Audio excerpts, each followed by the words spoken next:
students. I hope you're all doing well and making the best of your time by studying and learning new skills. Together, today we'll take up a short topic titled The Basics of Philology. Now, philology is a relatively new topic which has been introduced in your CBCS syllabus this year, and it is something that you're learning for the first time. Now, what exactly is philology? Philology can be defined as the study of language. Now, this is the philology of the English language that you are learning over here.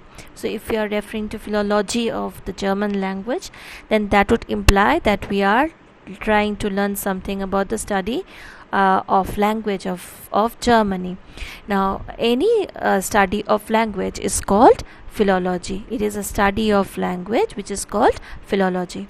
Now, philology is that branch of knowledge that deals with the structure, the historical development and relationships of a language or languages. So when you are trying to learn something about the philology of a language, you actually learn about the structure, the historical development, that is the etymology, the source from where the word actually originated, from where the word came into the language, and also the relationships of the language or languages, the relationship of this particular language with other languages and vice versa. Wikipedia gives a more refined definition of philology and calls it the study of language in oral and written historical sources. It is the intersection of textual criticism, literary criticism, history and linguistics. So all together, so philology is not one simple thing, because philology gives us an idea about the entire textuality, the literary developments, the history and the linguistics of that language. And we all know the development of a language is associated with the socio-cultural and historical background of a nation. Now, since you are learning the philology of the English language, let us try to understand the location of England better. So, where actually is Great Britain? Great Britain is a small portion here. It is a small portion over here. So, this is Great Britain. Great Britain is here. The Scandinavian lands are here. The Scandinavian lands are over here. This is Iceland. This is Greenland. We have India over here. We have Canada over here. We have Africa, the African continent over here. Understood? So this is a small portion. This portion is England.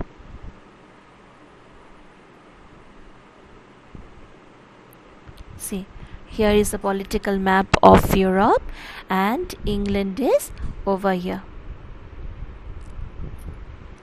We have Denmark over here. See, this is the United Kingdom. United Kingdom, Great Britain, England, it's the same place. So this is the United Kingdom. We have Ireland over here. We have Scotland over here. Understood?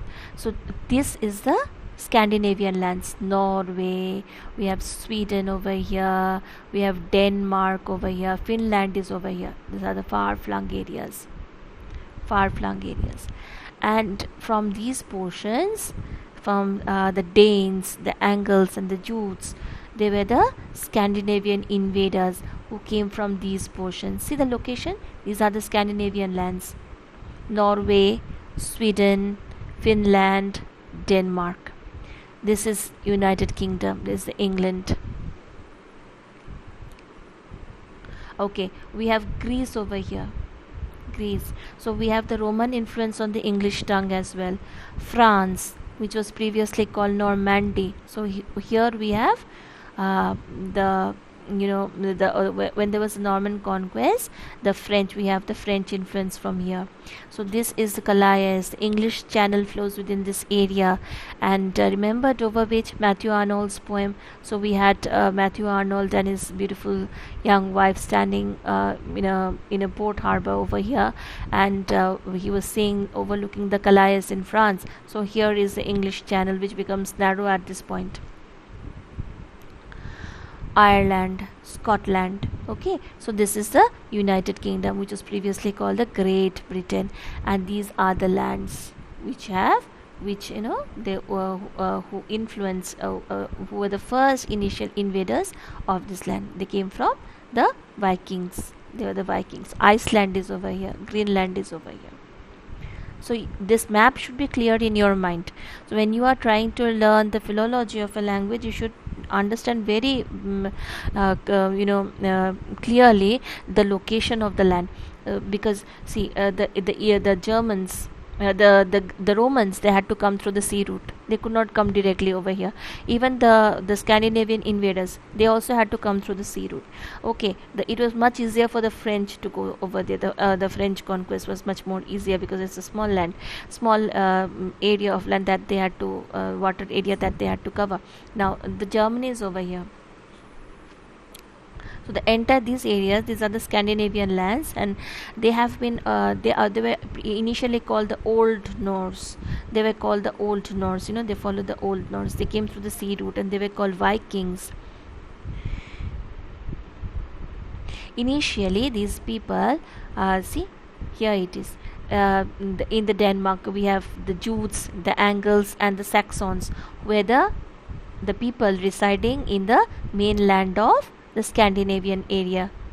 They decided in this area, and from here they went to England. So the original people of England were the Britons. They were the original people who lived in these areas, these particular areas. They lived in these areas. This is Kent.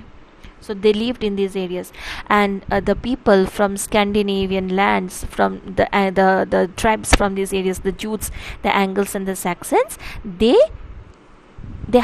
used to come to England for business initially, for trade relations, but gradually they started attacking this. They forgot their trade and they started attacking. প্রথমে তো ব্যবসা করার জন্য এসেছিল, পরে কি হলো, তারা সেটা জায়গাগুলোকে অ্যাটাক করতে শুরু করলো এবং তারা ওখানে গিয়ে থাকতে শুরু করে. So they were the first invaders who came and resided in these areas. বুঝতে পেরেছো লোকেশনটা কোথায়? Now they were called the Vikings. See, here is a definition I have taken from Wikipedia.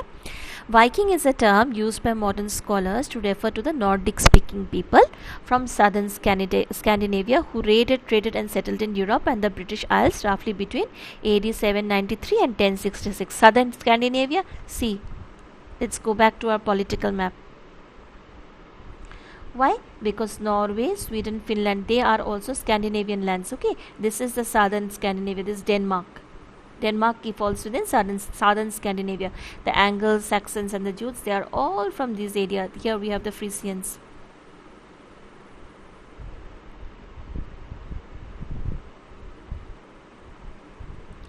They would have identified themselves as Danes, Swear, Goths, Norwegians, etc.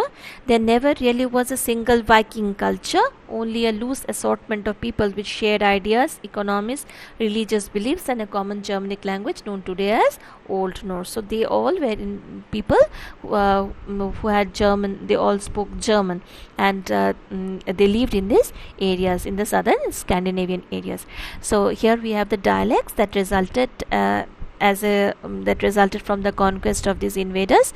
These are the areas of Britain occupied by the initial settlers. So when these people, the tribes, attacked these areas, they were forced to move that side. আস্তে আস্তে ওই দিকটায় ওরা সরে গেল. প্রথম দিকে যারা এখানে এসে অ্যাটাক করলো, যারা স্ক্যান্ডিনেভিয়ান লোকেরা যারা ওখান থেকে অ্যাটাক করলো, তারা এই জায়গাগুলোতে বসতি বানালো এবং ওদের যে ভাষা তারা যেটা নিয়ে এসেছিল সেটা নিয়ে তারা এই ভাষাটাকে কিন্তু এদের মধ্যে দিয়ে দিল. So nothing much is known about the Britons who initially lived in these areas.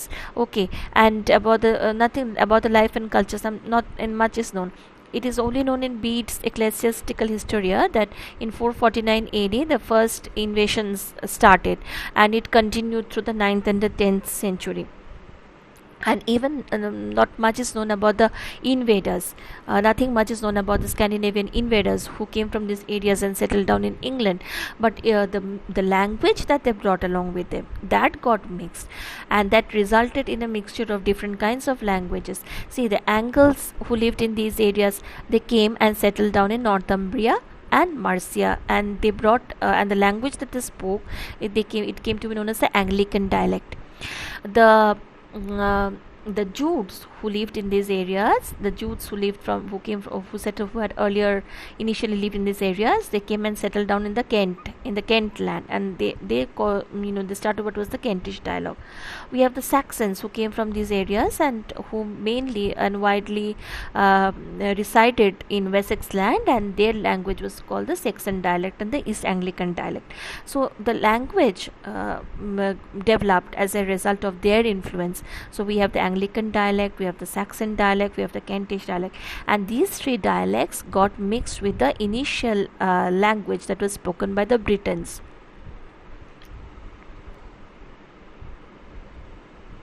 See, it's a very nice and interesting picture that shows the areas of Scandinavian settlement in the 9th and 10th century. We have seen this, isn't it? Just in the previous line we saw this.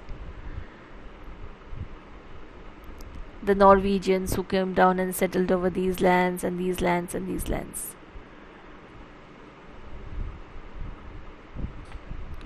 Another interesting picture, areas of death. It's the entire Denmark over here. This is the northern Scandinavian lands, Norway, Sweden and Finland, southern Scandinavian lands, the Jutes, Angles and Saxons, and where they resided, say the English Angles. Although Wessex was the most predominantly spoken and widely spoken tongue, but the name English comes from the Angles. So it is the Angles who gave the name English. Previously they were known as the Britons. The original inhabitants, they were called the Britons. They are forced to move into these areas, pushed that side, ভেতরের দিকে চলে গেছে তারা সবাই, আর এই দিক থেকে যারা এসেছিল তারা সামনের দিকে রিসাইড করে গেছে, অ্যাঙ্গলস, স্যাক্সনস, হ্যাঁ, এই ছোট্ট জায়গাটা যে জুটসরা রিসাইড করেছে। পরবর্তীকালে কি হয়, যারা ফ্রান্স এখানে আমরা দেখেছি ফ্রান্সের ইনফ্লুয়েন্স, ফ্রেঞ্চ নরমান কনকোয়েস্টের সাথে ফ্রেঞ্চ ইনফ্লুয়েন্সটা বাড়ে। প্রথম দিকে কি হলো, স্ক্যান্ডিনেভিয়ান ইনফ্লুয়েন্সটা বেড়ে গেল প্রচণ্ডভাবে, because the initial language of the Britons got mixed up with the Scandinavian, the Old Norse tongue through the Viking invasion. So here we have the English Channel, we have Calais over here, Portsmouth, London Bridge, Birmingham, there's a Wales, entire land is Wales, Irish Sea, Ireland is over here, Scotland is here. Okay, interestingly, can you imagine that this small country conquered so many lands and brought even our very strong India under its control. Our India was colonized by this small country at one point of time, when they colonized our country for 100 years. Isn't it very strange? So this is the wider map. This is the Jersey, Germany, Denmark.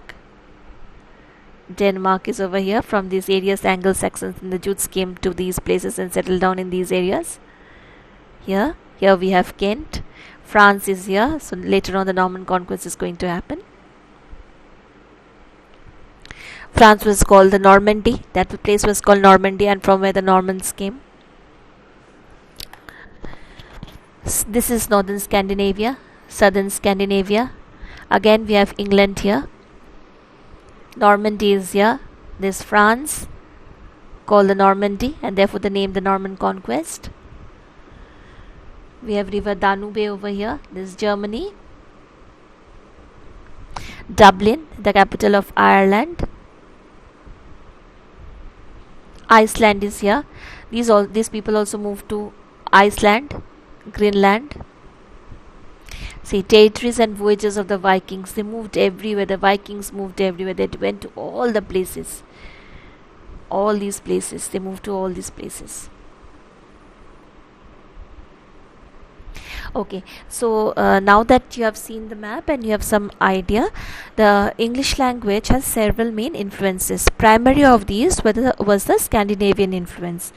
As I've just shown you in the different slides, how the Jutes, Angles, and the Saxons went and invaded. There was an invasion of the original Britons, and how the language got mixed up at this point of time.